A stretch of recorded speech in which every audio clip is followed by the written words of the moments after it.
हमारे दोनों डिवीजन मीरपुर, पुंछ और बाग, उन्होंने इस रियासत के जबर को देखते हुए, जो जबर कल यहाँ पे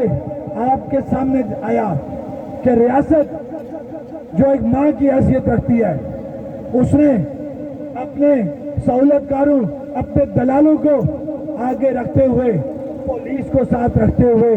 इदारों को साथ रखते हुए अपनी आवाम के ऊपर स्टेट फायरिंग कराई।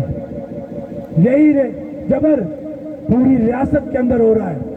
जो इससे पहले 78 साल तारीख में कभी नहीं देखा गया। आप एक तरफ उस काफिर इंडिया की बात करते हो, वहां तो बात समझ लगती है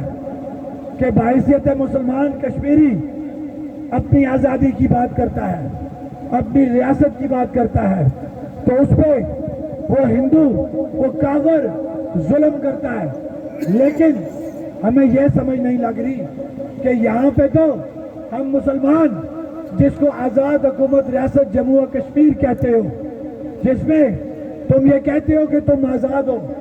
आजाद रहते हुए हम अपने बुनियादी हकूक की बात करते हैं और तुम हमसे उस काफिर से बदतर सलूक करते हो। तो ये बताओ,